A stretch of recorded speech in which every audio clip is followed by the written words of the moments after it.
Good evening. Welcome to the first meeting of the Warrant Committee in 2016.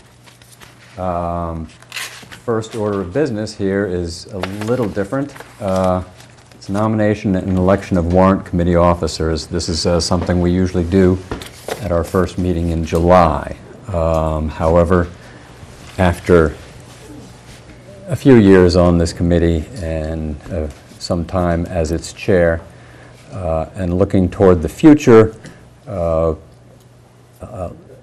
Lee Michael was good enough to agree to trade places with me at this moment.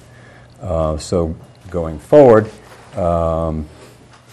if you vote in the affirmative on the nomination, then Lee Michael will take over as chair and I will back him up as secretary.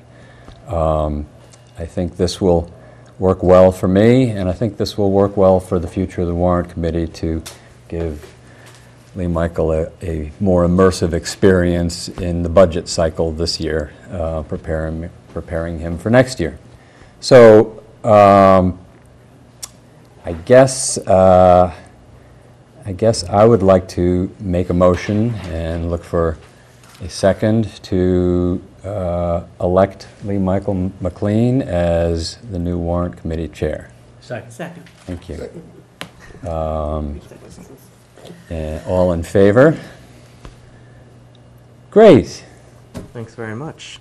If you please, I'd like to make a motion that we elect this gentleman as the secretary of the Warrant Committee. Second. Thanks, Betty. All those in favor? Unanimous? One abstention, I guess. Thanks very much for your service. All right. Ted is going to be sticking around, like he said, for secretary, at least until we're able to identify another person who wants to be secretary. And if there is somebody sitting out there who has a burning desire to pitch in, I think Ted is ready to sit over there when you're ready to sit up here. They have to join the Warrant Committee first. Oh, yeah. And if there's anybody at home who's interested, contact someone in town. Thanks very much. I really appreciate it, and I look forward to working closely with you. Ted is going to stay on the committee for a while, so he'll be here, and we'll have all of his through the season. His knowledge. So thanks very much. All right. So without further ado, shall we jump into the agenda? We have discussion and presentation of special town meeting articles, and I would like to invite to the table two representatives from the planning board. Thank you very much. Emily and Alex. Thanks I'm very Emily much. Ennis. I'm chair of the planning board, and my colleague Alex Whiteside. Thank you both for coming. Thank you. Before we go get ahead. started, Yep. if I could just say congratulations to Ted, commiserations to you, and from past experience, there's a certain person who's made a very good secretary. Are you pointing? Oh, sorry, Phil. All right. Well, do you want to just jump right in here to talking about the articles? Yeah, good way to kick off the new year. So Alex and I are here tonight just to introduce you to the two articles that the Planning Board is bringing forward for the February special town meeting. We are holding our public hearing tomorrow night on these two articles and also on the citizens zoning article that's coming forward. And then I will be back if you guys are still going when I get back from my client meeting Wednesday. I'll be back on Wednesday. Otherwise, I'll see you on Monday and give you the results of that public hearing. So the two articles the planning board is bringing forward, one is changing, making some changes to the landscaping business use, which is section 3N of the zoning bylaws. And the other are changes to section 3J. And Alex and I have split them up. So I'm going to walk you through 3N, and then Alex is going to walk you through 3J. 3N is, as I said, it's a landscaping business use. It was approved by town meeting in 2014 as a new use, and presented at town meeting was the fact that Thayer Nursery would be eligible to apply under this zoning. And so when town meeting passed it, that autumn, they came in and they presented an application to us, and we have just recently issued the special permit for that application. Right around the time of the October town meeting of this year, unfortunately too close to the town meeting to be able to deal with it, a question arose as to some of the provisions of the zoning. And there were a couple of different interpretations on that question, but in working with town council, it seemed best to make some clarifications to it. So, and that question came up under the current zoning that exists now, refers to a special permit. The applicant has to have a special permit under 3A, 4, or 6 of the zoning bylaw. And in looking at it, it's not possible to have a special permit under 3A, 4, or 6. 3A4 is an as of right, and 3A6 refers to an accessory use, either for an as of right or for a special permit, but it's still an accessory use and doesn't require a special permit. So there's a couple of readings of that we talked through. One is, does that nullify any application so that nobody at all can apply under it? There was some back and forth on that. There were a number of sort of ongoing questions. So it became clear Thayer has a special permit under 3A7K, which is for nursery use. Some of the other nurseries in this town have similar permits, although not all of them. So it seemed to make the most sense to fix the zoning so that it was clear that it would be a special permit under 3A7K. The problem comes, of course, is that we were very, very close to the end of the special hearing process at that point. And we had a question as to whether or not we should stop the special hearing process and make the change and then reopen it, or whether we should go ahead and issue the special permit and fix it afterwards. And it came down to a couple of different questions. One of was the intent of town meeting seemed to be at the time very clear that they expected that Thayer would be able to apply under this zoning. There was also the issue of equity. The idea that both the applicant and a number of abutters had spent significant amounts of time, and in some cases, well, in both cases, money, presenting evidence to the planning board, attending the special permits, and to shut it down at that point and wait for a special town meeting to see if town meeting would reaffirm their vote seemed to be unfair under the circumstances. So we checked with the applicant, the other members of the planning board who were eligible to vote. We had only 4 members eligible to vote because of a transition in the board, and all were comfortable with the idea of going ahead and proceeding with the special permit process, and in the meantime, requesting a special town meeting from the Board of Selectmen in order to fix the zoning. So this was actually the first zoning article for that special town meeting. So that's what we did. The Board of Selectmen were kind enough to work with us on calling that special town meeting, and a few other articles snuck in. So as I've said, the special permit has been issued, but we'd like to fix that main issue of changing 3A 4 and 6 to 3A7K. There were a couple of other minor issues in here that we thought were important. One was in the first paragraph, it referred to a special permit pursuant to subsections A and A 4 and 6 or use variance. And the second one was special permit pursuant to those subsections and use variance. Special permit and use variance pursuant to those subsections. A minor detail, but they were inconsistent, so we fixed that as well.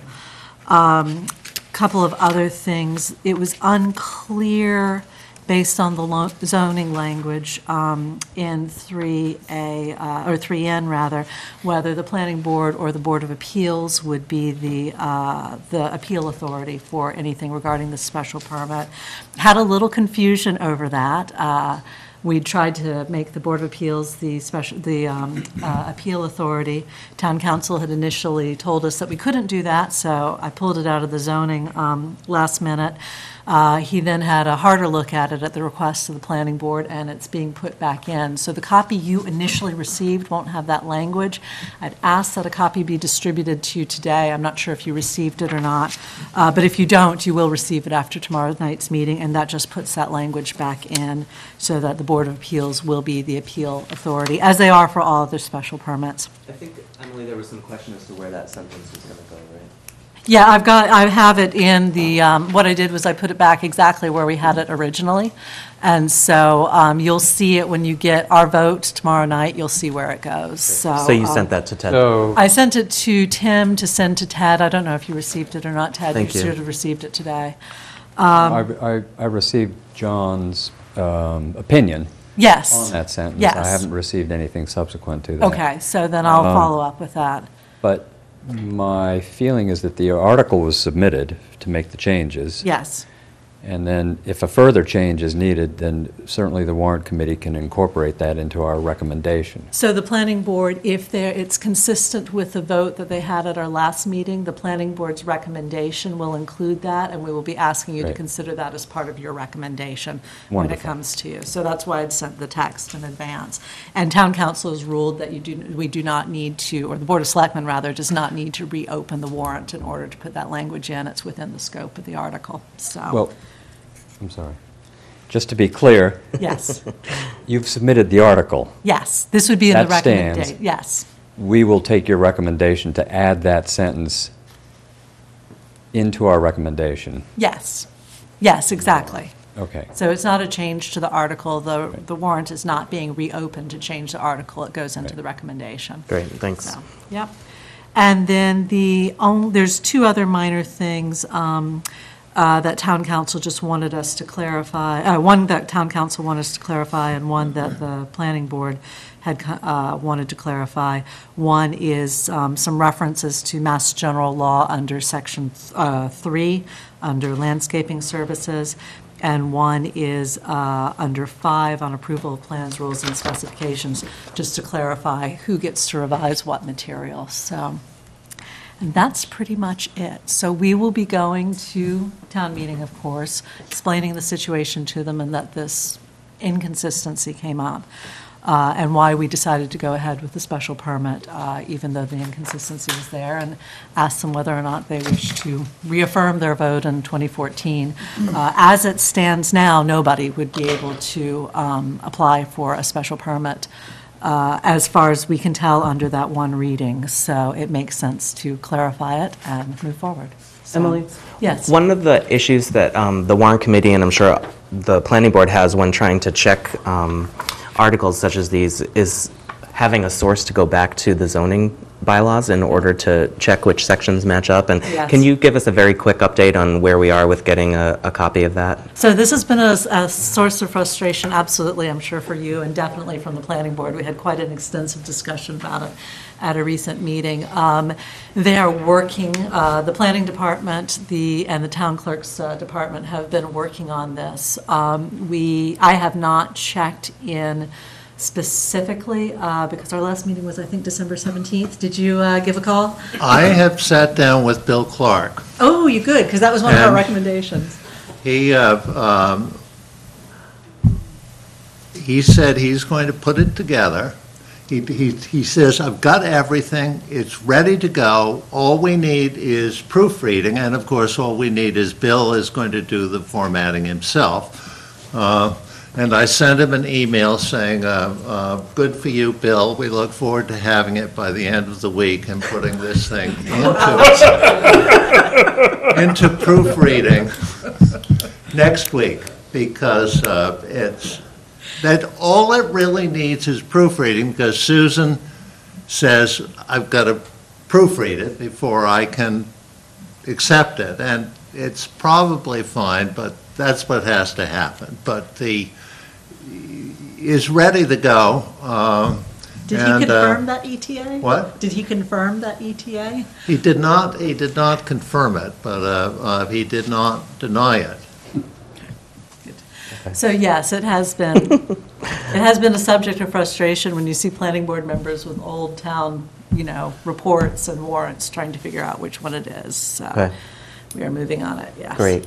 And then more immediately on 3N, I hear that there is some urgency around this because there is the potential for some litigation as a result of the special permit being issued. Will this alleviate some concern of litigation, or is that just going to continue on because of other issues, do you The think? lawsuit has already been filed. I received it 2 days before Christmas.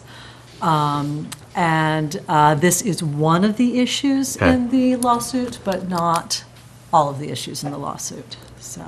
All right. But this would certainly help, I would assume. Yes, by the time it gets scheduled onto the courts, if at that point town meeting has in fact already voted, the process would be, this is a change to the zoning. The applicant would have to come back in with a new application. The planning board could waive the fee. The application would be substantially similar to the current one, and the planning board would have to reissue the special permit under the new zoning. Oh, okay. So, All right. Thank you. Darnell? Oh, Ted? Oh, I just wanted to mention, in terms of getting things up on the website, it will be very welcome to have an updated zoning bylaw document up there. And I want to apologize, the warrant committee did not get the current slate of articles up onto the town website as we had discussed for other town meetings. Fell through the cracks being a special town meeting, but they will be up tomorrow. And they were published, well, the zoning articles anyway were published in the Times, so. Jonathan? Going forward, once we've got this all put together in a nice package, will we have a process to keep it updated, or is that? I'd have to check in with the town clerk's office. As I look at what other towns are doing, they have different methods of doing it. Some of them keep the zoning up as PDFs or as multiple PDFs for the zoning ordinance. Some of them use services where you, basically the service puts up the zoning and each paragraph is a different entry. Basically, you can do search functions on them. It's not a PDF, it's almost live. There are pros and cons to both. I do a lot with zoning on a regular basis, looking up regulations, and the advantage of the PDF is it's generally one document or maybe two documents, and it's easier to search. The code ordinances that are online with these services, you have to print out each paragraph separately for some of them. And obviously, there's a fee for that as well. So I think after we get this up, the planning department and the town clerk's office and maybe the planning board itself should have a chat and just see what needs to happen, because we are several town meetings behind with this. And as I said, it's been a source of frustration to the planning board members as well. Other questions on 3N? All right, thanks, Emily. We look forward to hearing back. Absolutely, and I'm going to turn it over to Alex, who has been doing a ton of work on this matter over the last couple of years, much of it unrecognized, so. Alex, do you want to invite Katie to the table as I well? do. I was just going to do that. I absolutely. Hi, Katie. Michael, congratulations on your Thank new you. role, and congratulations to Ted on stepping down. Anything we can do to help me, Michael, All right, I appreciate as you go that. through the process, we'll be more than happy to help. So I'm Alex Whiteside. I'm a member of the planning board, and I don't know how many years this goes back, but this has to do with 131 Elliott Street, the Hendry's building. And number of years ago, the developer filed a application for a special permit to develop a mixed-use building with business use space and residential space in place of what currently exists, which is the Hendry's building. And the developer's site does not include a 7,000, 8,000 square foot parcel of land at the corner of the trolley tracks and Central Avenue. And the town was the owner, is the owner, proud owner of this parcel of land on which part of the Hendry's building currently stands. And The original application, the town and the developer got together, and the town agreed to sell to the developer for the mixed-use development. We went through a elaborate hearing process, elaborate and long, and at the end of it, the application was denied because it failed to meet a number of requirements in the zoning. And some of them were remediable by the developer. And in fact, we probably could have put something together under the zoning by interpretation of the zoning, perhaps questionable interpretation of the zoning. But in any event, the application was denied. Then, I think, Katie, you should describe what happened after the application was denied. Okay. Well, I think everyone knows that the developer pursued the Chapter 40B route for a potential development and did receive last February or March, received a comprehensive permit from the Board of Appeals to construct a 57-unit apartment building, which would have no commercial space. That project obviously would only be on the developer's property. It would not include the town's parcel because it was not a project that we were putting forward together. So it was just using the, has this map been distributed? Yes. So everyone has a copy of the, The two, they've got the mixed use, oh, all right. they've got the mixed use and the Oh, okay. comprehensive permit process. All right, so so the town's parcel was not part of the 40B development, obviously. That, as I said, that was permitted by the Board of Appeals back in the spring, and This is on the Allen and Major Associates Inc. plan. yes. There was also a proceeding before the Conservation Commission that the Conservation Commission granted the developer and eventually the town a permit to demolish the structure, but did not grant the developer a permit to build the 40B proposed project for various conservation reasons, mainly the main reason was for open space. But that's what it was a lengthy hearing before the Conservation Commission that went on for some time after the Board of Appeals hearing. That is on appeal now. There was it was an appeal to the Department of Environmental Protection over the summer. It took several months to get a decision. The decision went against the developer and in favor of the Conservation Commission. There's a further appeal. The developer has new counsel representing him, and that's on a pretty expedited time frame, so that should take place over the next 4 to 5 months. That we'll go through that process of there being a hearing. So the 40B project, I think Alex put it best when he said it's stalled. It's not necessarily not ever going to happen. We'll have to see what happens with the Department of Environmental Protection appeal. And if there are any proposed changes to the project, that would require going back to the Board of Appeals. So the 40B project, I think, is the best way to describe it, is that it's stalled.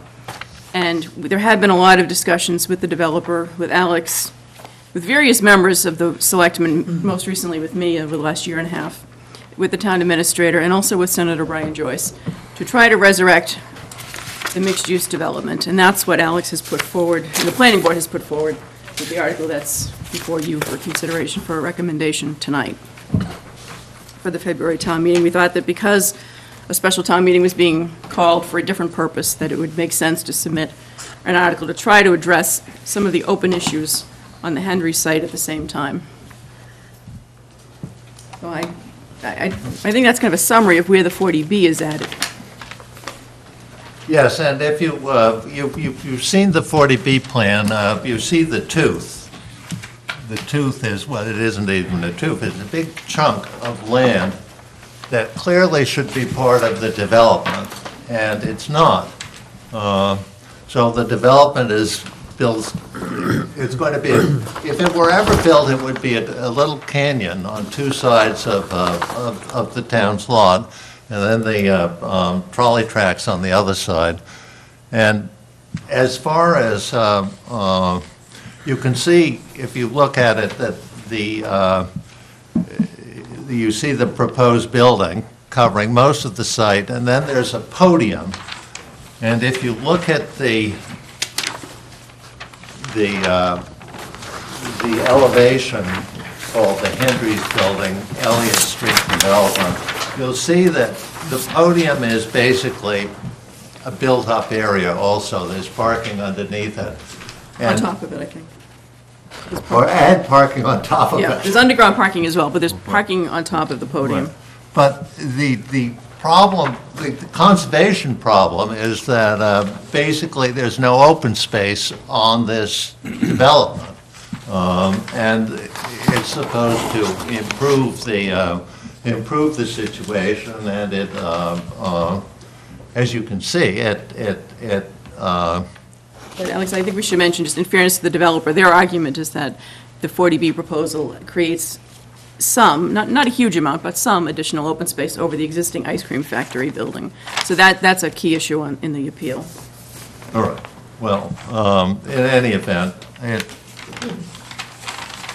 that is the 40B proposal, 57 units, 71 parking spaces, no commercial space. And then if you look at the other plan, you will see,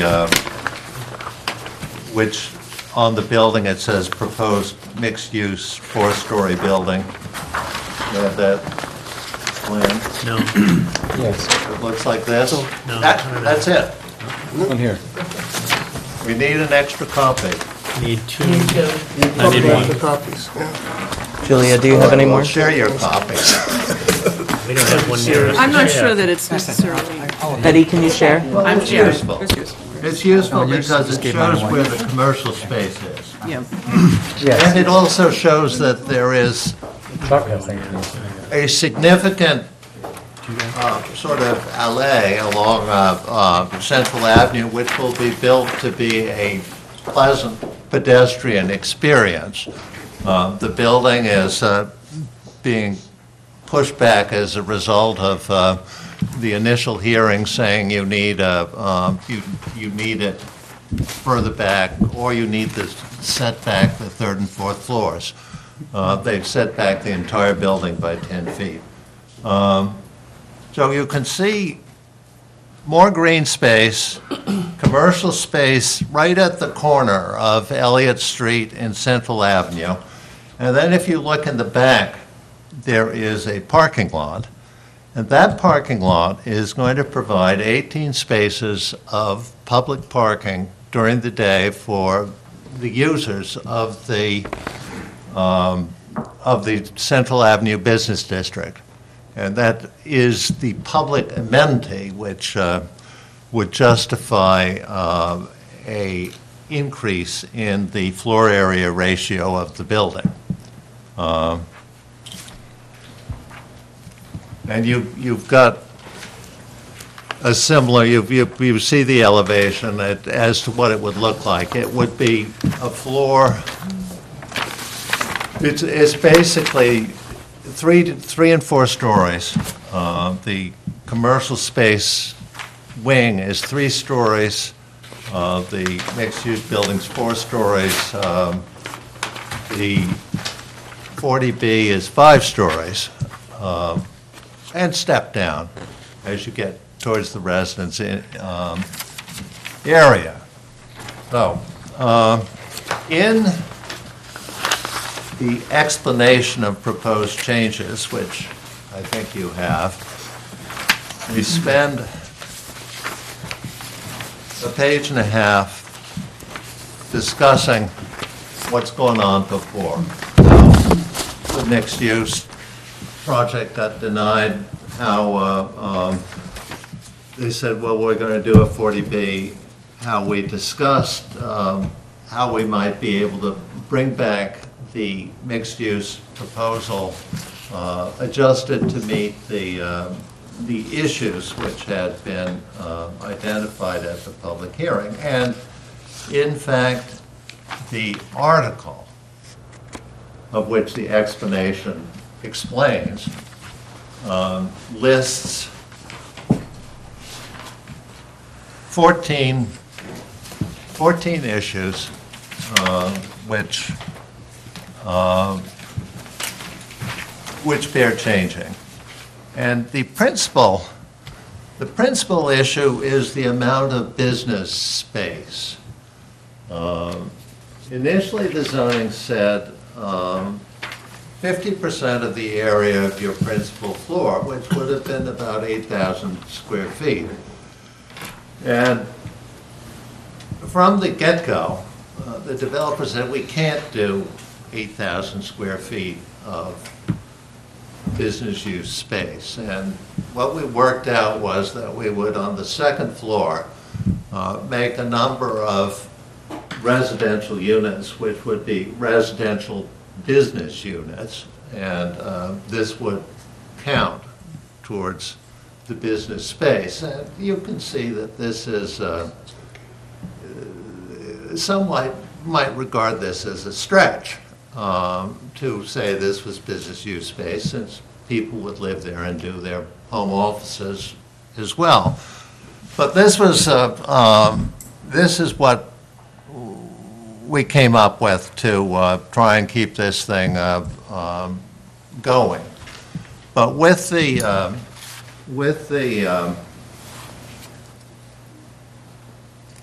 this possibility of getting some zoning relief on this, it made more sense to address it directly and simply say, provide 20% of your floor area, or 3,750 square feet, for business use space. This is what the architect, when he designed this mixed-use building, he misread the zoning. And so when he designed the building, he designed it to have 3,750 square feet of business use space. And this recognizes that that amount of space, which I think is reasonable. I know that at 36 Central Avenue, which is also was built under the zoning before it was changed, for a long time they had some business use space that was not being used. Happily, they are rented up. The other thing, that reducing the business use provision, the space provision, frees up some parking spaces. 3,750 square feet of business use space will require 15 parking spaces, whereas the 8,000 plus previously would require 34 business use spaces. So there were 20 spaces additional required by the business use, as well as the fact that business use was going to be required in portions of the main building, the portion of the main building 50 feet away from Central Avenue, which would have lost another 10 spaces. So parking was an issue. The way it's set up now is that there is enough parking in the building, except for 3 spaces, for the business and the residential uses. The outside space will probably have, it needs to have 21 spaces, of which 18 will be used for, during the day, for customers of the businesses in the Central Avenue district. So that's a major change. Excuse me, Alex? Yes. Alex, can you tell us a little bit about the rest of the area in terms of business square footage devoted to commercial space? Can you put... Well, if you look at The square footage at 36 Central Avenue, I'm not sure of. Obviously, the Fallon Building is fully commercial in that it's got a thriving restaurant with a questionable amount of parking for the amount of thriving that's going on there. Across the street, you have cleaners. Right? You have a gas station, 2 uses, which may change, Well, in but there terms is of- a brook that goes behind them, so they're small lots. I was just thinking in terms of the type of commercial usage that one might envision in this building. It would be mostly retail. We're not thinking about another restaurant or anything like that. And there's already a bunch of little retail, smaller retail establishments in the central area. And to come up with 8,000 users for 8,000 more square feet, I think is probably rightfully a stretch. So 3,800 does make sense, but I was just kind of wondering if you had a handle on how much square footage is currently devoted in that area to the small types of retail organizations that would be, looking for a space or, and might end up there. You're right. I mean, you get the plate, you get the liquor store, you get all the establishments are not probably All of them 3,800 square feet. Right, so you're Might doubling. total them all. You're doubling the size of the You're retail increasing it, establishment yes. as it is with 3,800 perhaps. True. So that's quite a lot. It So is. the developer may still have difficulty with that, but He may, but this, he's got a good design. This is going to be a nice, if this eventuates, this is going to be a nice development. great. The commercial part, I mean, the whole thing will be nice, but the commercial part will be in an attractive spot. There'll be parking out back, and it should be successful, in my view. Great. Darnell? Quick question on success. That's, I guess, my question would be. Are we talking success in the existing businesses moving from location into this place? Or are we talking success of bringing new business into the area?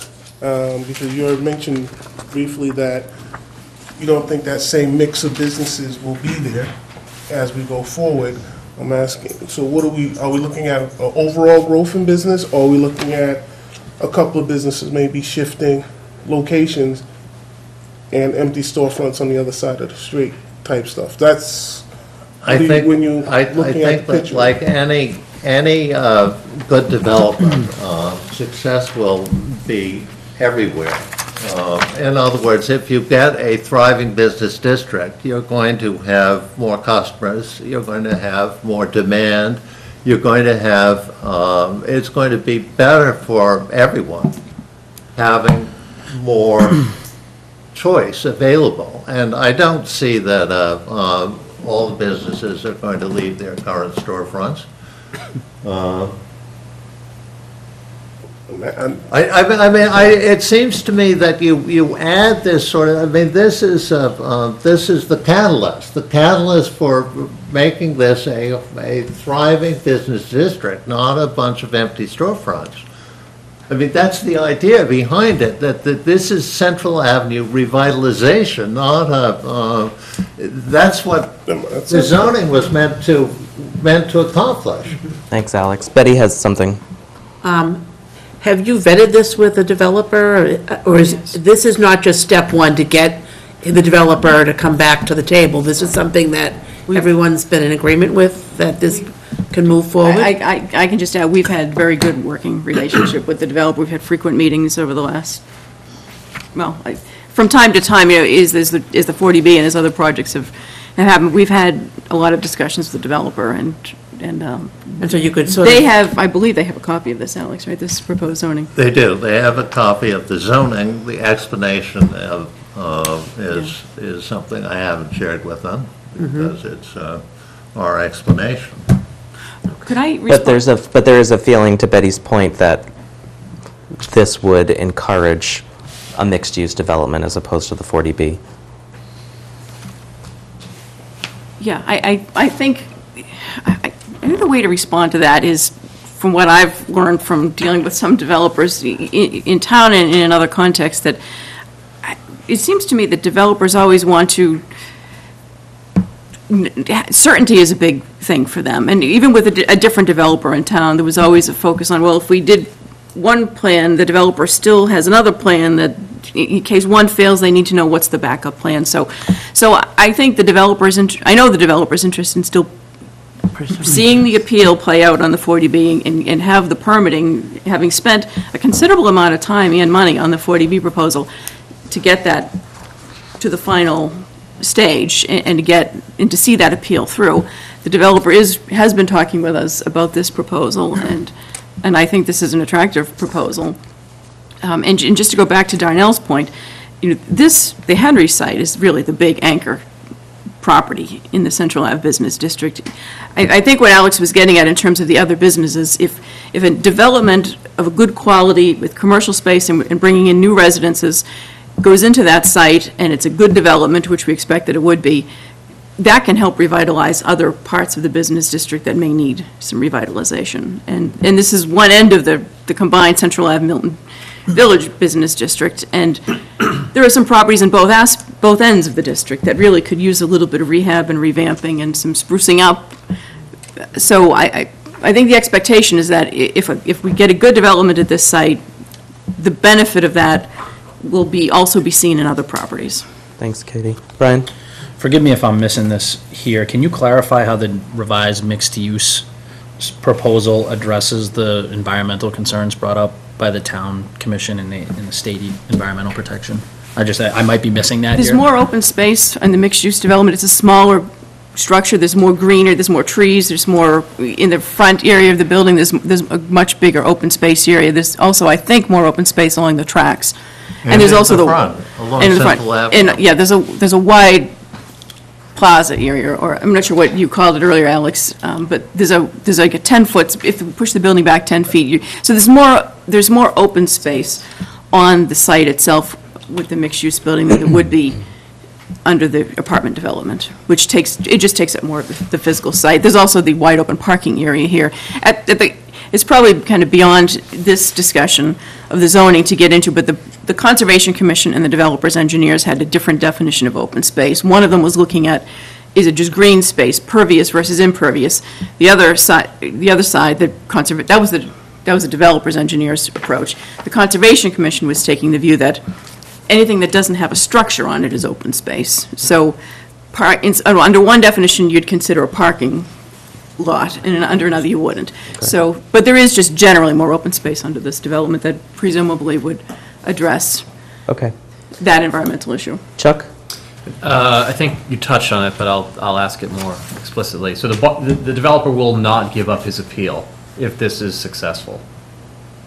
No, we haven't asked him to, and there's really no reason for them to. I mean, they have spent a considerable amount of time and effort and money on that proposal, and that's still a viable proposal. It's been permitted by the Board of Appeals, and there are the open space environmental issues need to get resolved. But, keep in mind, one thing that the Conservation Commission was actually suggesting was, well, when they looked at the mixed-use development, they said, well, just cut that part of the building at Central Ave and Elliott Street off, give us some open space there, and add another story to the top of the building. Well, you can imagine how well that's going to be received by some of the abutters and the people in the area. So a suggestion from the Conservation Commission as to one way to address their environmental issues is not necessarily a suggestion that's going to get by the Board of Appeals. So so there's still some, I think eventually the Concom kind of backed away from that, but the developer's is certainly pursuing the 40B at this time, but has engaged in discussions with us about going back to this proposal. But the 40B is a rental project, And it's different. I mean, this would be condominiums, a condominium development, and the developer would build it, sell it, and that would be the end of the developer's involvement. And under the rental, he would either sell the entire project for someone else to run, or run it himself. But it's a very different concept, and the condominium concept is, I think, a concept which most developers who are not in running rental developments, which this particular developer, it is not a big rental manager. I think that the condominium proposal is more attractive, would be more attractive. But asking the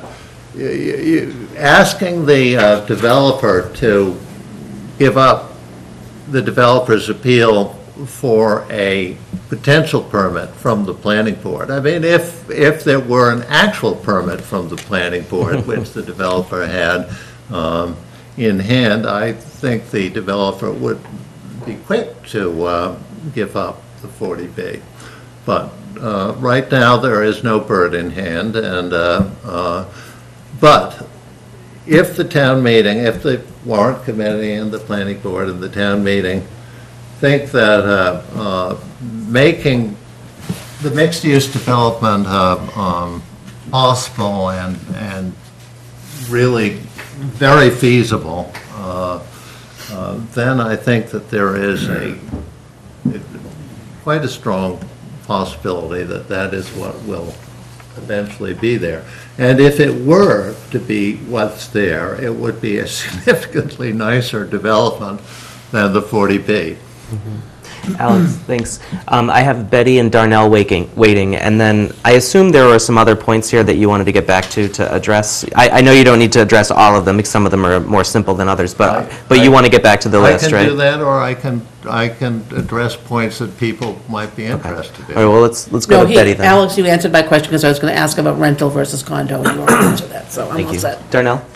Under the condo proposal, how many units are we looking at? Do we know? 38. And how many of those will be deemed affordable? 4 would be actually affordable. And under the 40B proposal of 57 units, 15 would be actually affordable, but under the counting rules, Get all of them. they all are countable because it's rental housing. Mm-hmm. And rental housing is what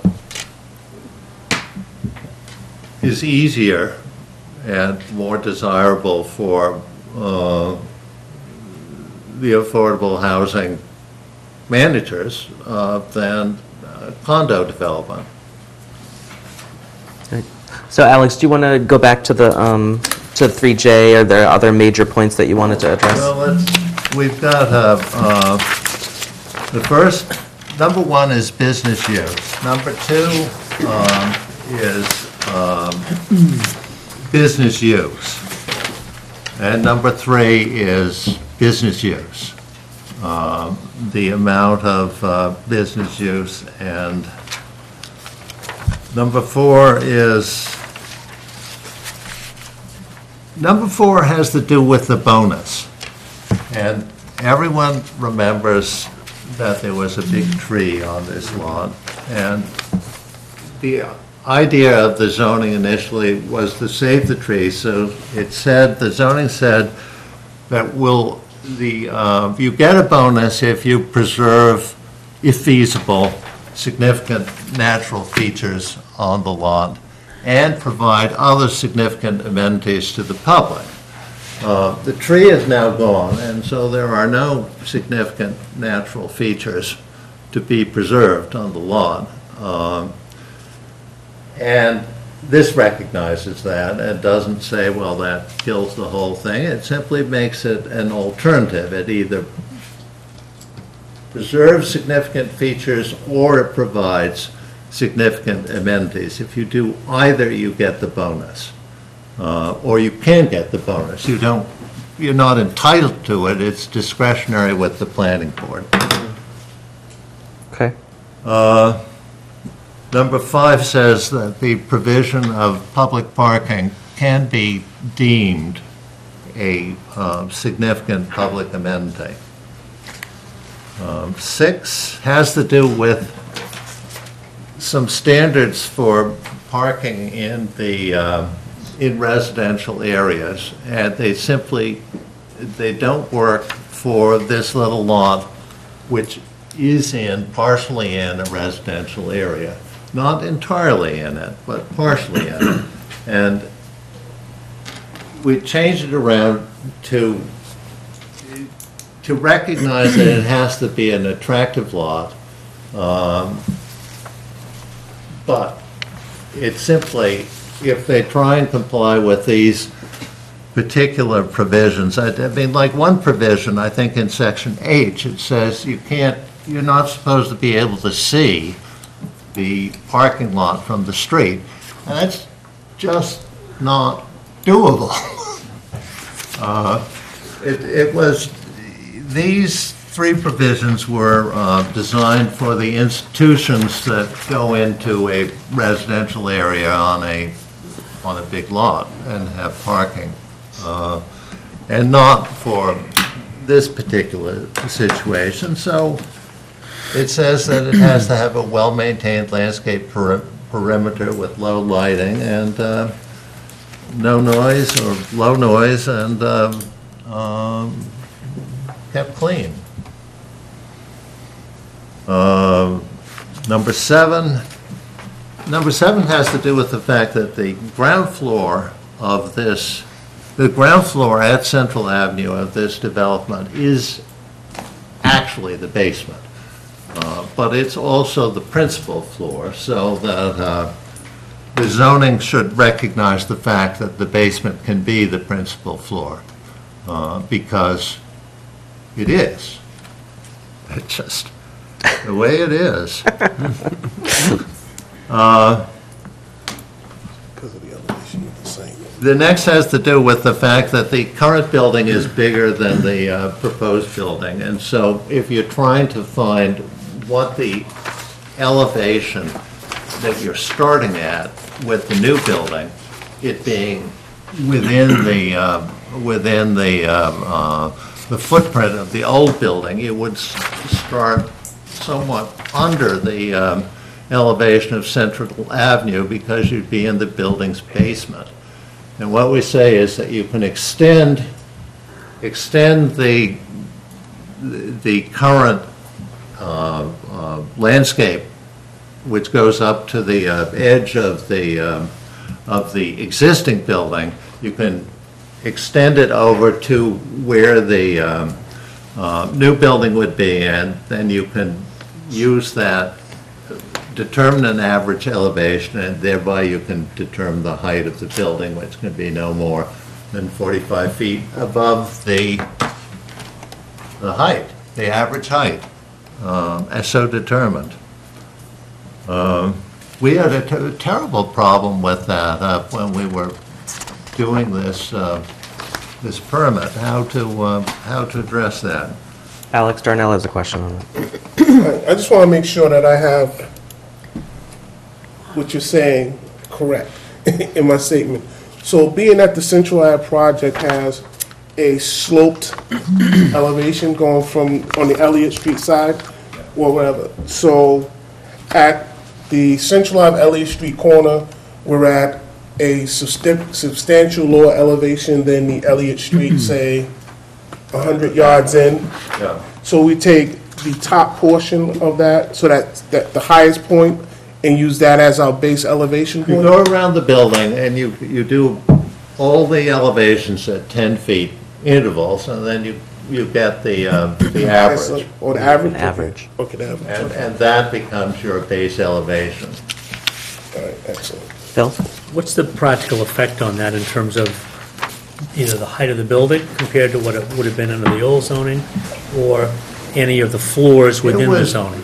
It was, this is what we did.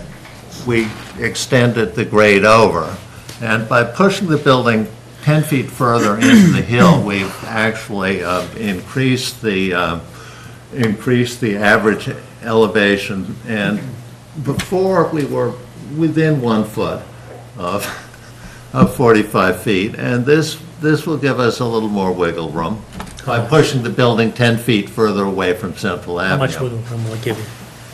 6 inches, 8 inches.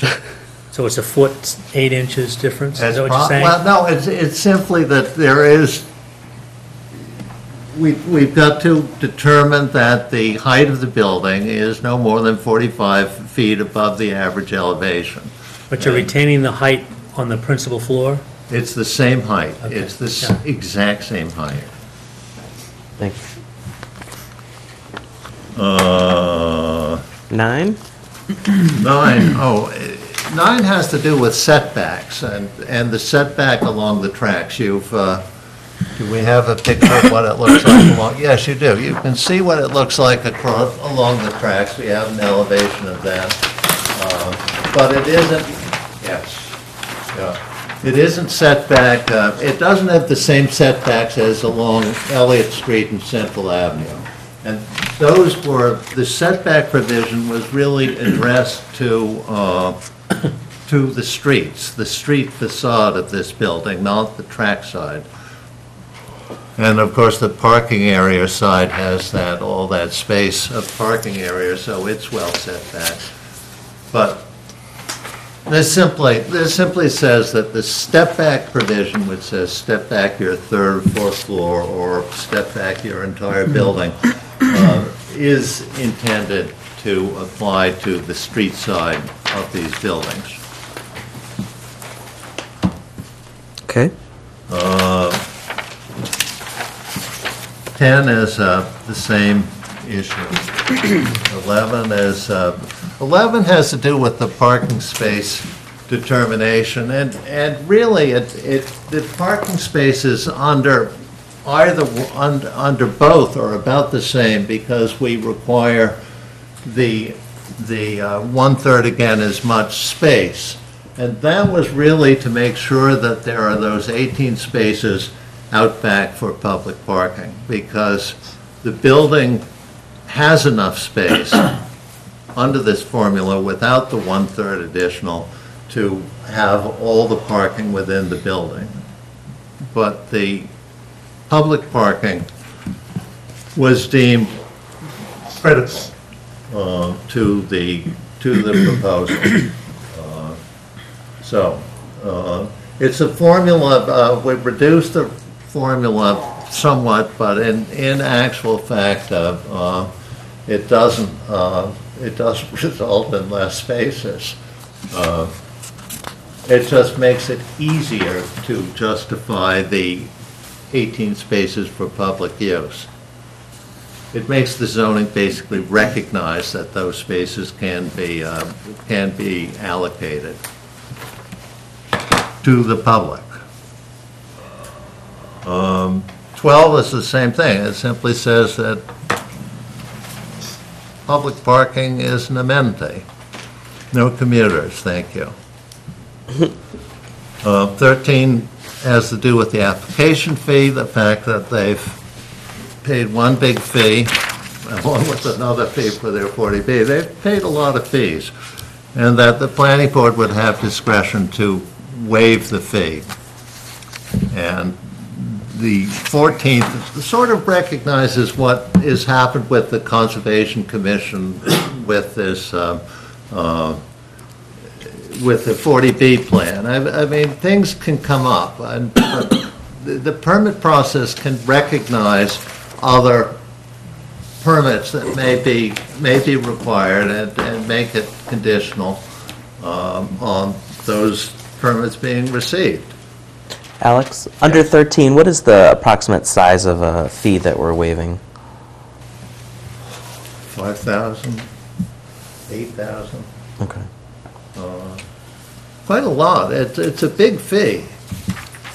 And it is discretionary, whether or not it gets waived, but the developer doesn't want to pay another fee.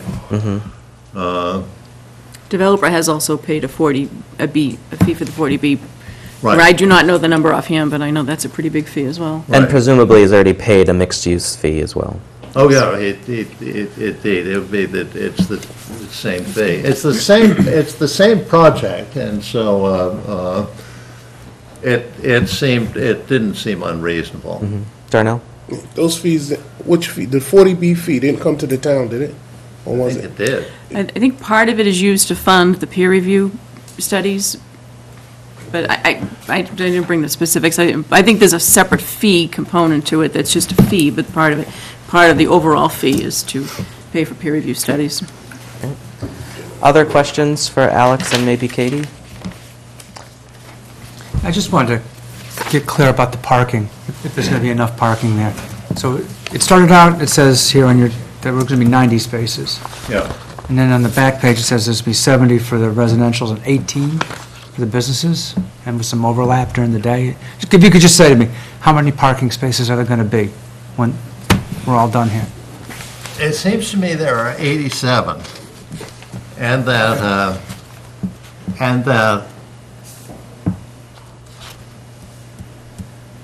I think in the And number 11, you first- say 70 for, that's for the residents. Right, and then 15 for the business. But 87 is what sticks in my mind. 15 for the business. 71. 72,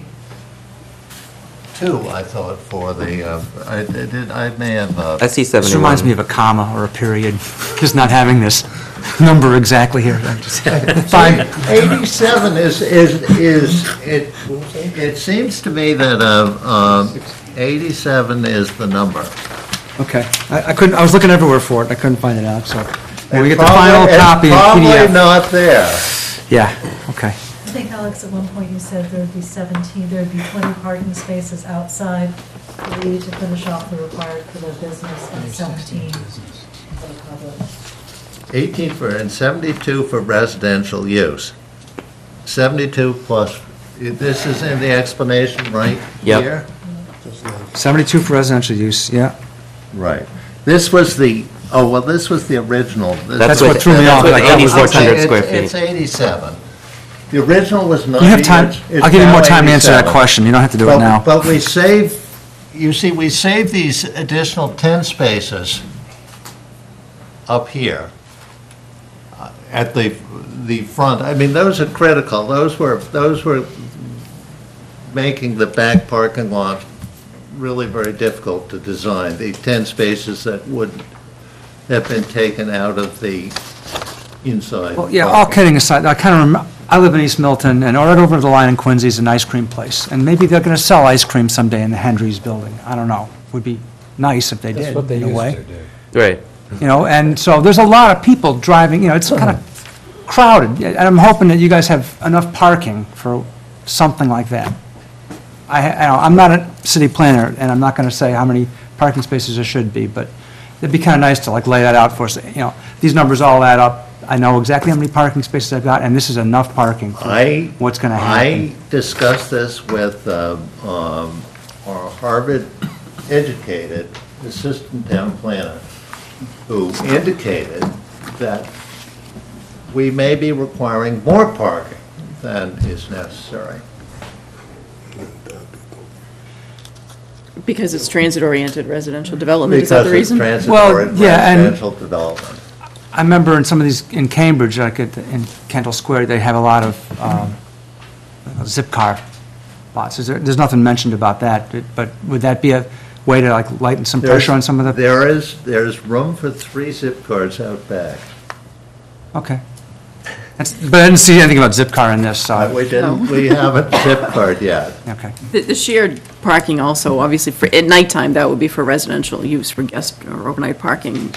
But it states only, I think, 9 to 6 for the hours for the shared parking during the daytime. But that would benefit the other businesses in the area. It's not just for the commercial space in this building. Thank you. Steve?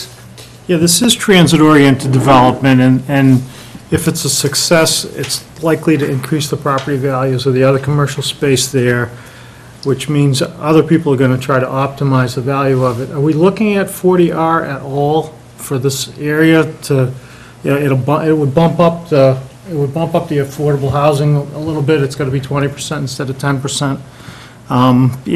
We did a special permit for Central F-36, doing another, It's pretty, 40R is pretty, it isn't my favorite piece of legislation or regulation writing. The regulations make you sort of stand on your head, but we feels like we're already and standing. there is, well, we've done a lot of head standing on this project already, but 40R, there isn't that much room in the business district for a 40R. A 40R would probably be better if we were to identify a place in town where we thought a good, fairly dense development could go up in the residential area. Right, in your transportation. Well, you see, 40R is a little squishy in that respect. You probably can get away with a bus line. But it's, for the business district, I just don't see it. It has come up, Steve, from time to time in discussions even that our board has had. It's been a while since we've talked about it, so I don't recall, but isn't there a process that we'd have to go and adopt the statute, and then there's a kind of a... Well, there used to be It would take some time, and Yeah, it's not going to catch this one, but, No. we keep beating our head against the same wall. Maybe the master plan takes care of this. I haven't read that as closely as maybe I should have, but, town meeting every year seems to get another, planned unit development tossed to it, and, it just seems to me that if this, 36 came out nicely, the steel and rye worked out nicely, if this turns out, then you've got, you get to that critical mass that everything starts turning over, and those other properties, maybe one-story high property isn't going to get them their money back for what it will cost them to buy it, and they're going to want to go up, just like the other things are, and plan it, and you may get what you want. Don't plan it, and you get people threatening you with the 40Bs, and then you twist yourself from a knot to work with them to come up with something. So. Well, I mean,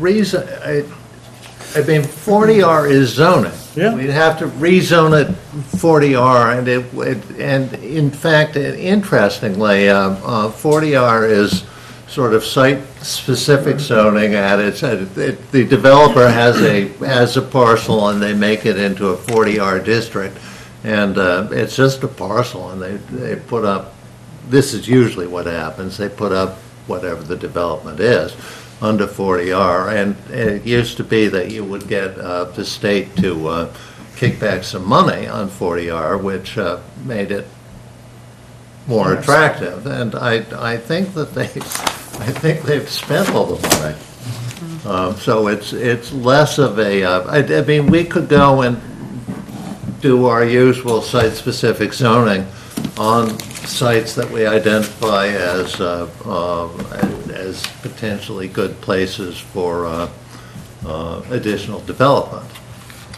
Would you have to do that within the context of town meeting having to approve the whole thing, or would the planning board have the flexibility then to do it? No, it would be, it's town meeting either way. The town meeting has to do the 40R. But each development within the 40R, once it's, Well, then it is interesting. It's supposed to be an as-of-right development rather than a special permit development, but there it's is, designed, but you can have design criteria. you can have, right, you can then sort of, they have a way of injecting the planning board into the process, but it's a little convoluted. Steve, It's not I a great hear process. I hear your frustration around the need for more general zoning in the town. Something that I think we're going to talk about a little later, too. Darnell? I don't know if anybody else feels. My arm is kind of sore going through this here article and listening to the twists and turns and the different things that I see going through here, what we have, and knowing what we've been through with this parcel and stuff. And I think we said, it seems like we're standing on our head and trying to balance plates to try to get, this shoehorned into this area and stuff. And I don't know, just to me it's so quick. I don't know if anybody else feels that way, but I'm just saying it because that's how I feel, and it's just weird. It's just an odd piece of zoning that we're twisting and turning and trying to make fit. Well, that's right. You have two shoehorns. You have the 40B, which is a shoehorn, but it doesn't have zoning rules to worry about. So it just did what it wanted, and this, needed to be shoehorned a little bit, but not too much. Not too much. Other questions on 3J? Ted? Yeah, first of all, parking spaces. According to this, you're going with an average of 1.5 parking spots per 2-bedroom unit. Yeah. Okay, so that makes 32 plus 16. 48. And you have 6 additional parking spots for the 1-bedroom units. That's 54. A third of those is required for the public. That's 18. That gives you a total of 72. You've told me that 3 of those, of the 54 for the residents, 3 have to be outside because Right. you have a 21-car parking lot. Well, 3 of them are left over, so you have 51 inside the building. Yeah. And 21 outside the building. Right. Of which 18 are for the public During the day. during the day. Right. Okay, is that correct? That's Could you come exactly close to the correct. microphone, Emily, if you have something? Yeah, I'm sorry, I think there may be one that you're missing, is the required spaces for the businesses within the development. So you've got the 18 15. public spaces. I Uh-huh. didn't hear him say 15. You've got the 72 residential. plus 15. Right. Oh, so that yeah, would be the 15. Yeah. Okay, so that makes it the 87 that you Right. mentioned before. And those 15 are in the building as well. So subtract 21 from 87, and you've got 66 spaces in the building. In the building, And so you need 21 outside Outside. the building. okay? Thank you. Great. Does that help, Mike? Yeah, I'm gonna write all those numbers down now. I don't know if 18 for commercial usage, as it relates to 3,800 square feet of, business, is 15. 18 is for the general, the businesses in the area. right, but the business owners have to park somewhere. Yeah, The 15. They're inside. There's 2 different business parking. There's the 18 that's for the public, and there's 15 inside for the businesses specifically in that building. Right, the people who run the businesses. No, and their And their customers. And their customers. customers. Well, up to the business owner. Up to the business owner. It may be that you use that second-level lot, which comes off the outside parking at the back, and you have some customer parking there for the particular businesses. That will depend on the businesses and their negotiations with the developer. Okay, great. So the only other question I have is, can you think of any unintended consequences of this zoning as it might relate to buildings that are already there? For instance, 36 Central might turn around and say, oh, excuse me, I can turn this downstairs retail space into a wonderful condominium now. I suppose so. Okay. You suppose so what? I suppose that they could say that, Right. but I don't think they'd ever do it. I mean, it isn't really designed as a condominium. Right. I mean, that's always That possible. ship has sailed. But I don't, and as you know, the parking situation is using this other formula is better to provide for the business parking, but I don't see that it's going to have helped them out particularly. And also, they already have a special permit. And if they want to change it, they would have to come back and show that it's to the public's benefit. Anything else on this article? Can I just add, I don't even think it says submitted by the planning board, at least on the copies we have, but the selectmen are co-sponsoring this with the planning board. We agreed to do that at one of our recent meetings, and so this has the support of both boards. And just to Darnell's point, I see this more as trying to fulfill the original purpose of what the town meeting intended. It was in 2006 when we adopted this plan unit development zoning. We amended it twice in 2007 for various items, and this would be a further amendment to the zoning. But one thing that we all probably should keep in mind, and Alex and Emily were probably around at that time to kind of know a little bit more about the process that led up to the PUD zoning, and maybe Phil and others sort of, I came in sort of at the very end of it. But the town went through a long process of getting the Urban Land Institute, which is a pretty well-respected institution, in to do a study of the Central Ave Business District area on the idea that we'd bring some residential use into that business district. And we're giving up commercial space here. And there was a lot of design that went into not only that. I think the Henry site was the biggest site of the three, but the Fallon building, the 36 Central parking lot, there was a lot of effort and time and people involved in that process that led up to the 2006 plan unit development zoning and the subsequent amendments. And we've had success with one building at Central Avenue going through that special permitting process. Unfortunately, this one, for a variety of reasons, the permit wasn't issued, and we've kind of went down another track with the 40B, which is still a very viable proposal for this site.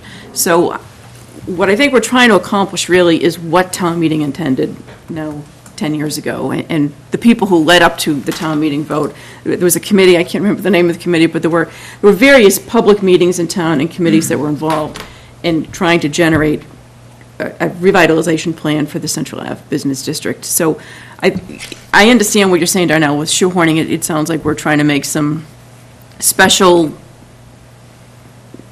legislation or is a special zoning for this property, but really 10 years ago that's what we were doing, is creating special zoning for the business district site. And I think this is really just the fulfillment of it and the building on the original intent and the fulfillment of what town meeting really was trying to achieve by enacting the PUD zoning to begin with. And we're really correcting some flaws, or maybe flaws isn't the right word, but problems in it that really prohibited a good development from happening here. And I think if Alex and the planning board and Emily have spent a lot of time trying to draft this to accommodate what we think would be a really good development. And this is an entrance to the town. It's a key commercial, one of our few commercial areas in town. And we have an opportunity here really to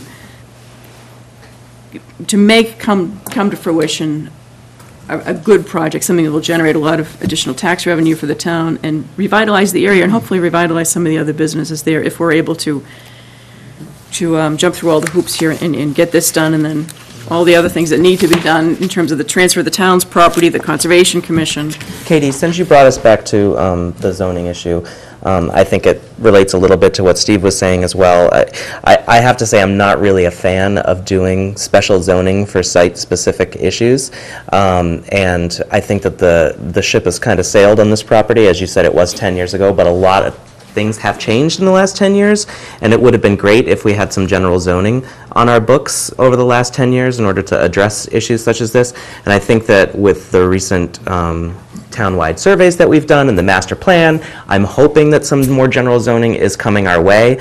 So I don't like doing these little fixes on things. I think it's a bad process because you have developers who get stuck in multi-year long reviews and going before town meeting and warrant committee, and I mean, it just has spun on and on and on, and that could potentially happen to lots of other sites where there is potential for new commercial developments, new planned unit developments or whatever, and I just hope that we're coming towards the end of site-specific zoning and ushering in more general zoning in the future, so that we don't have this discussion over and over again on every piece of property that needs to be renovated in our town.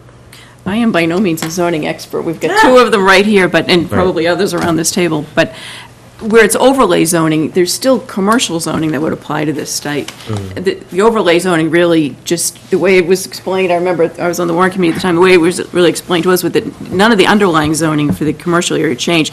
This was just, kind of like you overlay the specific business area with another option for developers to do a mixed-use development, so that this potential doesn't take away, there could be a commercial development at that site really without any other zoning being needed for it. And it was intended to apply to the 3 properties, not just the one. But, Jean had something, Betty? Yeah, getting back to Ted's question, I just wanted to clear up something. Can you, some of this is set aside for business, some is set aside for residential.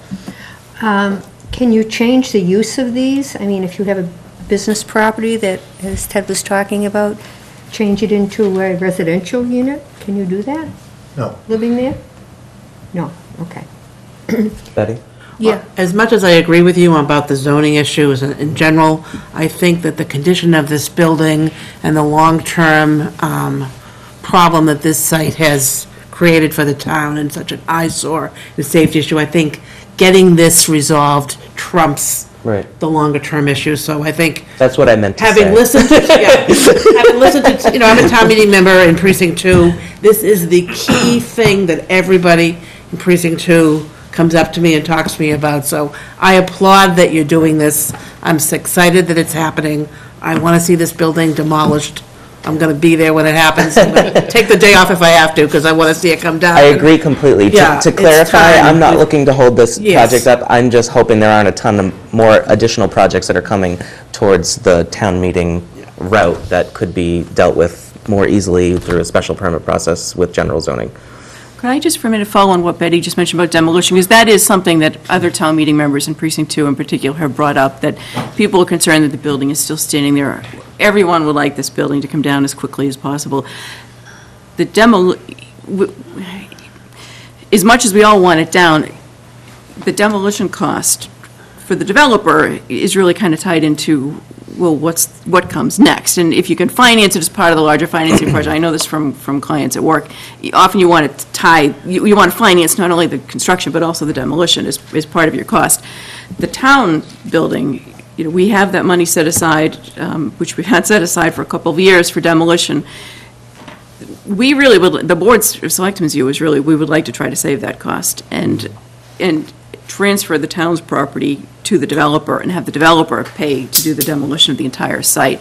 We have to pay prevailing wages, the developer does not. So there are good reasons to wanting to do that. And, this has taken longer than anyone would have thought. It was a lengthy process before the ZBA. It was also a lengthy process before the Conservation Commission, and there's still an ongoing process with the DEP. So to some extent, other boards have a hand in this, and an action by one board can have implications for another board. So there are reasons that the demolition has not happened, but one part of the reason is that you need a little bit of certainty with what comes next, or otherwise a developer winds up having spent a lot of money to take the building down with just a hole in the ground and no zoning and a 40B that's tied up now for environmental reasons. So there's a variety of reasons that it hasn't happened, but I understand that people are very frustrated at the building. We are too, that the building is still standing. Right. Can we move on from this one at this point? I just wanted to ask one more question. We talked to address to your question. As long as we don't meet affordable living housing, 40B can come in and set the standard for us at any time. So it's up to us, again, to get back to a master plan and get ahead of it, rather than this continuing. This is going to continue until we meet the standard. Okay, thank you both. Alex, I think you were going to stick around to talk about the Parkway development, is that right? I was? I thought you had some comments on it. Oh, I have some comments. But Ned is unable to join us this evening. But if Ned can't join you, I probably should save them for tomorrow. Okay, so you're going to make your comments at the planning board meeting? I will do that, I will keep my powder dry until tomorrow. And we may be seeing Emily on Wednesday. And if she's able to get here, then I assume that she would represent the planning board's comments on the Parkway development on Wednesday. I will do that. And I Okay. will also let planning board members know that should they wish to make individual comments, of course, they're more than welcome. Wonderful. So is there anything else from the planning board members? Thank you both for coming. Thanks. Thank you, thank all of you, Happy New Year. Happy New Year. Ted, would you like to give us a brief update on the budget process? I'll give you a brief update on the budget process. Board of Selectmen charged the town administrator with delivering a balanced, non-contingent budget. And by January 5th, for their board meeting tomorrow. So, Anne Marie and Amy Dexter have been working on that, and will present their efforts tomorrow night. And I've reviewed with them their approach to it, which I think is sound, and they haven't gotten into the specifics any more than we have in terms of saying, okay, yes, we know a large amount of cuts need to be made in order to get to a balanced budget without using free cash, or without only using, 100, 200,000 of free cash, because there are some items there that cry out for that usage, sick pay buyback and a couple of other things. But anyway, so Anne Marie is going to present this. She's sharing it with the schools. She sent me a copy at 5:40 this evening, and I had a quick look at it and made a couple of suggestions to her that she might want to take into account and revise her proposal before she put it out there for the selectmen. And my feeling is she's saving us perhaps some work. It's a proposal made by the town administrator, same as Bless you. Same as our, it's just another recommendation, and it's not complete yet. In order to make it complete, you have to go get all the departments to buy in. Okay, gee, cemetery, you're going to lose 60 grand, or She's just whatever. presenting non-contingent? She's just presenting non-contingent. She's just presenting, this is my approach, this is how we determine how much we need to cut to balance the budget, and this is therefore how much the schools would have to cut from their budget, and how much the other departments collectively have to cut from their budgets. And then she has identified shared budgets that are things like healthcare, group health, retirement, things that are basically bills, audit, unemployment, law. She's identified those things, that are basically bills, and therefore you can't really cut them. So that'll be a presentation at the Board of Selectmen tomorrow, and as soon as, we'll circulate that, we'll take a look at it, see what we think. We'll update our own template, and, with the ideas that we like, and take it from there. It's another, because we passed the strong town administrator article last year. Eventually, when we have a strong town administrator, then that town administrator will be charged by that article to propose a balanced budget for the warrant committee's review and recommendation. And that's great. Right now, this is maybe jumping the gun a little bit, but my feeling is, if the school committee and the town administrator and the warrant committee all work together to solve the budget problem, as, you know, because every year we have a budget problem, then we're, you know, we'll get the best result. And so this is really just another way of working the problem this year, and doesn't really change a whole lot. But we'll have a proposal as to how to work it, and we'll have presumably a reaction to it from anybody who looks at it. I'm going to go tomorrow night to the Board of Selectmen's meeting and see what it looks like. And on Wednesday, we can kick it around a bit. Thank you. Make sense? Yes. Yeah, Phil? I think one of the challenges that this new procedure presents is that it's January 4th. We're going to receive tomorrow, Wednesday, a recommended non-contingent budget. And then there are really two approaches that we can take. We can look at the recommended non-contingent budget, come up with our own feelings about it, go back, discuss it with the people who put that budget together, and arrive at an agreement. Then go to the individual departments and say, what is that going to mean for each of you? Tell us how you're going to make that budget and what the cuts are going to be, and so we can evaluate what the effects are going to be on services. The alternative way is to accept the budget that's going to be presented to us, go out to the various departments immediately with those numbers, get their feedback on what those numbers would mean to their individual departments. Then we can weigh in on our view of the way that money is split based upon input from them, rather than have that intermediate step that is going to slow down the process. I'm assuming that some of the departments have addressed this potential eventuality in their narration when they said that, you know, they were looking at potential cuts or level service or whatever. So some of them knew that they were not going to get as much money as they were hoping for. The problem with that is that this year's budget didn't ask people to do a 5% or whatever, yeah. It didn't ask people to do a specific dollar level. So it's not tough to know, apparent yeah. once the budget is presented what the magnitude of the cuts would be. I haven't looked at the types of cuts that she suggested, so it's tough to react to the question. I'm just the bringing it up severity, because yeah. it's one thing for us to think about when we start looking at the recommendations. Right.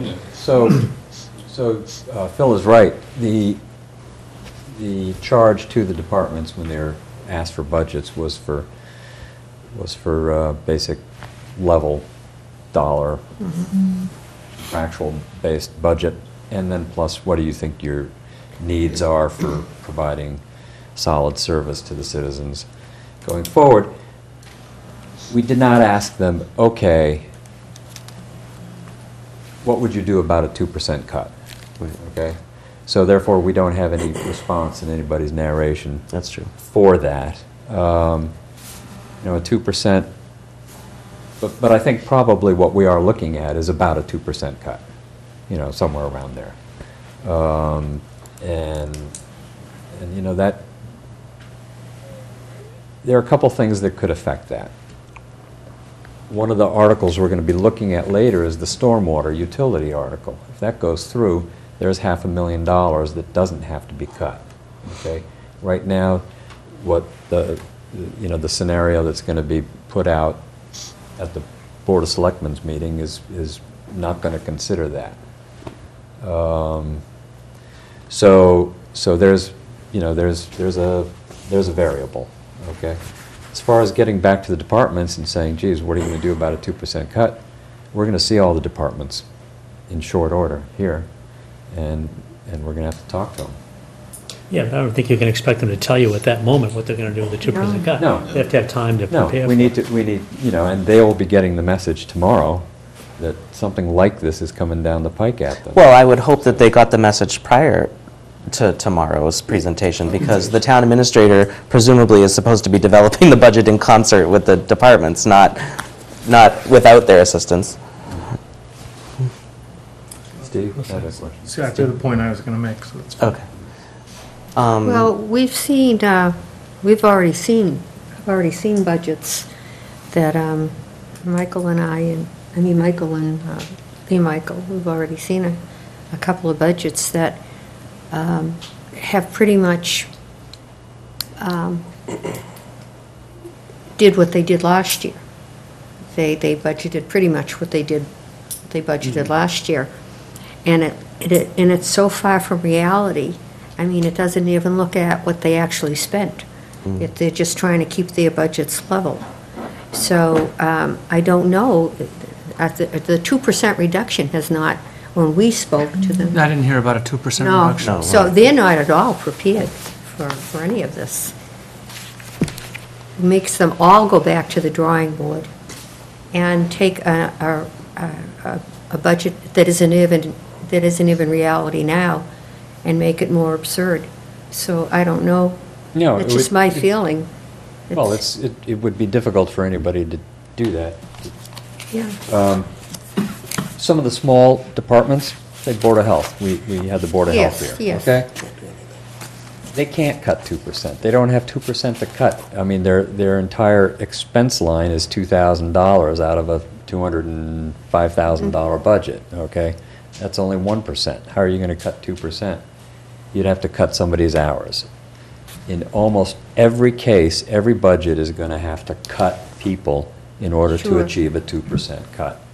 So then you start going, well, this doesn't make sense to cut all these little tiny departments by enough hours, Right. a third of a person here and a quarter of a person there. Maybe it makes more sense to say, okay, give those tiny departments a bit of a pass and lose more fire department personnel or teachers or police, In other words, don't try and apply an exact 2% right across the board, okay? But yes, we need to ask the departments, okay, how are you going to do this? Or how, and nobody's going to be happy about saying, yeah, I can do this, That's the furthest thing in the world, Darnell? It's not viable. Basically, that's what we charge Anne Marie with. That's what her strong town administrative position is charging her with, is making the decisions on what departments get what type of cuts, because all departments, like Ted said, can't get a 2% cut. So it's well, that's, in putting together this first run of the budget, I would expect that would be part of what her job would be. It's also the first time, in the departments that I think we should really focus on those not under the selectmen's review. I don't want to get too far down the theoretical road because we haven't seen what she's presenting tomorrow or, what she's going to, she has to be making a case for an override as well. You have to show the severity of cuts in order to justify a number for an override. So this is part of the necessary process in that respect as well. But yeah, I think we'll have more of an idea of what we need to react to and work with after they make the presentation tomorrow. Are there other topics on the budget that you wanted to address, Ted? I do know that we do want to see departments as soon as possible. Right. And I don't know which subcommittees are ready to have their departments show up. Can we talk need to about get the going. schedule then for a few minutes? That would be great. Ted and I had discussed just checking in with folks. I know we don't have Richard here, but in terms of who we can bring in sooner rather than later. We have a meeting this Wednesday on January 6th, and Emily is coming back. Who else do we have on that?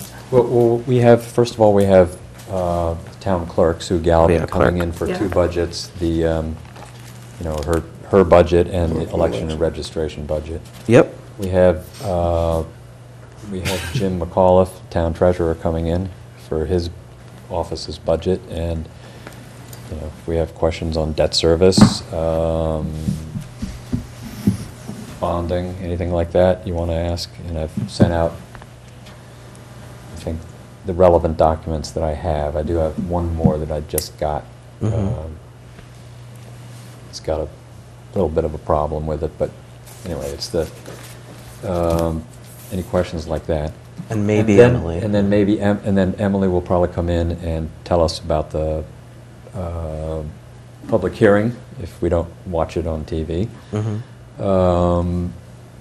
And we should be prepared perhaps to vote recommendations at least on the first two articles we heard about tonight.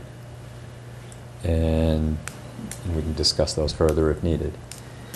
We'll also have Ned Corcoran coming in to present the article The Parkway. for which he is the proponent, the Blue Hills Parkway Ice House proposal. It's a citizens petition. I think all the abutters are on board. Could be great for the town. People are going to have questions. Who knows? I hope most of them get answered at the public hearing. And anyway, that's the agenda for Wednesday. Monday, we have The lined up 11th. the library. Okay? And I don't know who has a department that might be ready to follow on the library's heels. I had the library. Is that what you're asking? Right. Yeah, who can go with the library? We have room on the agenda that night for more than one department to present. So we're saying who, in addition to the library, could we call on? We're also going to have to, we also could use that to vote our recommendation on the Ice House article. Then on the 12th, we're going to post a meeting of the Warrant Committee to attend the Board of Selectmen's presentation on the Stormwater Utility Fund, which is the fourth article for the special town meeting. And then immediately after that, we are going to have our private meeting in one of the classrooms at the Council on Aging, which is where the presentation is, so that we can perhaps vote a recommendation on that article. Because if we either have to vote a recommendation or we're going to have to go to print with the warrant for the special town meeting with a line saying that we have no recommendation at that time, at this time, and then we'll have to come out with it. Just to clarify, Sure. private meeting, you don't mean a private meeting. Right. No, thank you. It means a meeting apart from the Board of Selectmen. Right. Our own To adjourn the meeting, meeting. open to the public. It'll be in a classroom. We'll have one agenda item on it, which is to discuss the stormwater utility. So what time is the Board of Selectmen meeting on the 12th?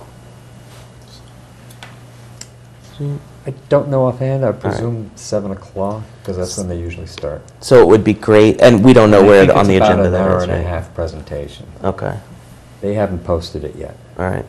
so. So that could end up being a rather long night if we don't. Well, if it's an hour and a half, if they think it's an hour and a half, and then we can break away, and we either can get to a conclusion or quickly, or not get to a conclusion quickly. It might be out of there by 9 o'clock. Okay. Yeah, so the idea is that we would see the presentation, those of us who are able to be in attendance, and then get together quickly for a vote after. Yeah, that would be ideal. And if we're incapable of coming to a vote and we need more time, then we'll have to go to print with, the disclaimer that we have no recommendation, because we haven't had enough time to kick it around. Which is fair. It's just, it's cleaner if we can do it. And we don't currently have one scheduled for the 13th, right? We do not. So it would be my preference to have 2 meetings that week instead of 3, if that's possible. Is that what people want to do? You call. All right, so But remember that the following week is Martin Luther King Day, so we that's going won't to have negate a Monday. meeting. We will have the next Wednesday after Martin Luther King Right. Day, though. So no meeting on the 13th. Who can we put with the library on the 11th? I'll talk with technology department, see what we can do over there. See if we can do that. See if I can get into the cemeteries and get that ready. I'll call it. So maybe technology, maybe cemetery. Yeah, I'll let you know Wednesday. Okay, great. And then nobody is up to speed on police and fire here, right? Well, Richard is the... I know. the Just wondering if anybody else has anything to add. They know. Okay. Yeah, I will say, just in terms of the fire, that that item of overtime has been removed. He's submitting a revised budget to the Board of Selectmen without it. Okay. Well, maybe I'll get in touch with Richard, because maybe fire and police can, with this much notice, 2 weeks, go on the 20th or around there. That'd be fine. And then I know that Anne Marie and Amy would like to do their budgets on the same night, and that could be the 25th probably. So I'll talk with Amy. That's a whole night, their budgets. So I'll talk with Amy. So Monday, the 25th, maybe. Okay, I can check with them. Great. So- Any other questions or comments on this? Schools, when do you want the schools? So you've been gathering some questions for the schools. Yeah, I sent them to Glenn. I think we told them early February, right? Right. And I have some questions that I want to send you to. Okay. And typically your subcommittee might meet with some of them. Yeah. And then I would wait on having a return engagement with the full February? committees until we see what the shape of this budget process looks like a little bit more. I don't know. Okay. Further into February. So let's check in on that again in another week or two. Okay. Okay. Other questions? I'd entertain a motion. Move to adjourn. Do I hear a second? Second. All those in favor? Good night. I get to- 7 minutes earlier than your normal, like